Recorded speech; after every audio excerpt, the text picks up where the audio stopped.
திமுகவோட தொடர்ந்து பாஜக வந்து இலக்கம் காட்டி வருவதா ஒரு நிகழ்ச்சி, அந்த நிகழ்ச்சிக்கு போனதை பற்றி நீங்கள் அரசியலில் அது தீர்மானிக்கக்கூடாது. மத்திய அரசாங்கம், அதாவது மாநில அரசாங்கம் ஏற்பாடு செய்த நிகழ்ச்சியில் நாம் கலந்து கொண்டு குறிப்பாக நம்முடைய பாதுகாப்புத்துறை அமைச்சர் மரியாதைக்குரிய திரு ராஜ்நாத் சிங்ஜி அவர்கள் கலந்து கொண்டு அந்த காயினை வெளியிட்டதில் வச்சு நீங்கள் இதுதான் அரசியல்ன்றது நம்ம வரக்கூடாது. இது அரசியலுக்கு அப்பாற்பட்ட நிகழ்வாக தான் நாம் இதை பார்க்க வேண்டும்.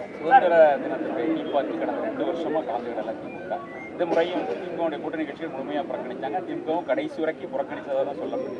இந்த நிகழ்வுக்கு முன்னாடி கடைசி நேர மாற்றம்ங்கிறது இந்த நிகழ்வுக்காக தான் பார்க்கப்படுது. அது அப்படி நம்ம பார்க்கக்கூடாதுங்க. ஏன்னா மத்திய அரசாங்கம் மாண்புமிகு பிரதமர் திரு நரேந்திர மோடிஜி அவர்கள் மூன்றாவது முறையாக ஒரு மிகப்பெரிய வரலாற்று சிறப்புமிக்க வெற்றி பெற்று ஆட்சி அமைத்திருக்கிறார்கள். அந்த ஆட்சி ஒரு தமிழ்நாட்டினுடைய வளர்ச்சிக்காக, தமிழ்நாட்டினுடைய மேம்பாட்டிற்காக ஒரு கடந்த 10 ஆண்டுகளில் மட்டுமே கிட்டத்தட்ட 11 லட்சம் கோடி ரூபாய் நாம் இங்கே நிதி கொடுத்து தமிழ்நாட்டினுடைய வளர்ச்சிக்கு வேலை செய்து கொண்டிருக்கிறோம். அதனால் ஒரு கவர்னருடைய நிகழ்வானது, கவர்னருடைய டீ பார்ட்டி என்பது அனைத்து கட்சிகளும் கலந்து கொண்டுவது. அவர்கள் போன வருடத்தில் வரல, இந்த வருஷத்தில் வர்றீங்க அப்படின்றது நம்ம இது அவங்க போன வருடத்தும் வருடம் அழைப்பு விடுத்திருக்கிறார், இந்த வருடமும் அழைப்பு விடுத்திருக்கார், இந்த வருடத்தில் அழைப்பில் கலந்திருக்கிறார்கள்.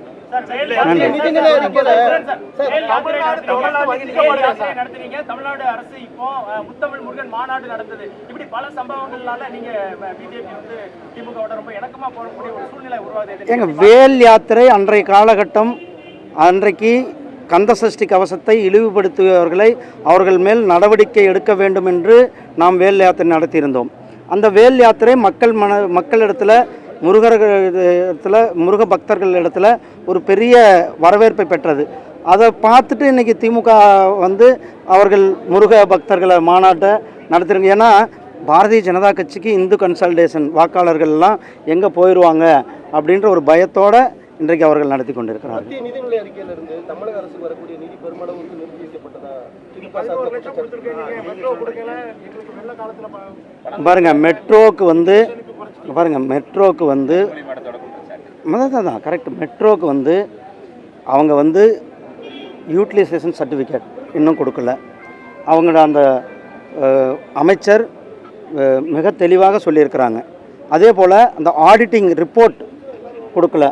அர்பன் டெவலப்மெண்ட்டுடைய அமைச்சர் திரு மனோகர் லால் கட்டர் அவர்கள் ரொம்ப தெளிவாக சொல்லிட்டாங்க. இவர்கள் எந்த ஒரு இது கூட, இந்த துறையில் வேறு எந்த துறையும் கூட அந்த ஒரு வேலை முடிஞ்சிருக்கும் பொழுது அந்த வேலைக்கான யூட்டிலைசேஷன் சர்டிஃபிகேட்டு அதை தொடர்ந்து அந்த ஆடிட்டிங் ரிப்போர்ட் கொடுக்கும்பொழுது அடுத்த நிதி வழங்குவது தான் வழக்கம். அதனால் அவர்கள் அதை கொடுத்த உடனே அதுக்கான நடவடிக்கைகள் எடுப்பாங்க. நன்றி. கோயம்புத்தூர் இது வன்மையாக கண்டிக்கத்தக்கது. மாநில அரசாங்கங்கள் கடுமையான நடவடிக்கை எடுக்க வேண்டும். குற்றவாளிகளுக்கு கடுமையான தண்டனைகள் பெற்றுத்தர வேண்டும். அது யாராக இருந்தாலும் பாரபட்சமின்றி நடவடிக்கை எடுக்க வேண்டும்.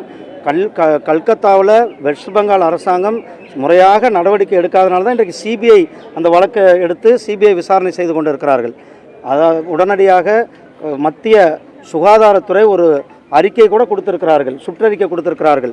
அனைத்து மாநிலங்களும் டாக்டர்கள் மேலே அல்லது மருத்துவர்கள் மேலே, பணியில் இருக்கிறவங்க மேலே ஏதாவது சம்பவங்கள் நடந்தால் 6 மணி நேரத்துக்குள்ளே எஃப்ஐஆர் பதிவு செய்து அவர்கள் மேலே நடவடிக்கை எடுக்க வேண்டும் என்ற அந்த சுற்றறிக்கையும் சுகாதாரத்துறை மூலம், மத்திய சுகாதாரத்துறை மூலம் கொடுக்கப்பட்டிருக்கிறது. மாநில அரசாங்கங்கள் கடுமையான நடவடிக்கை எடுக்க வேண்டும் என்பதுதான் என்னுடைய.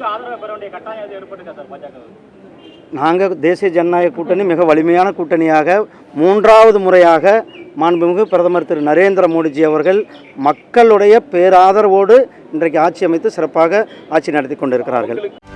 செய்திகளை உடனுக்குடனும் துல்லியமாகவும் தெரிந்து கொள்ள சப்ஸ்கிரைப் பண்ணுங்க.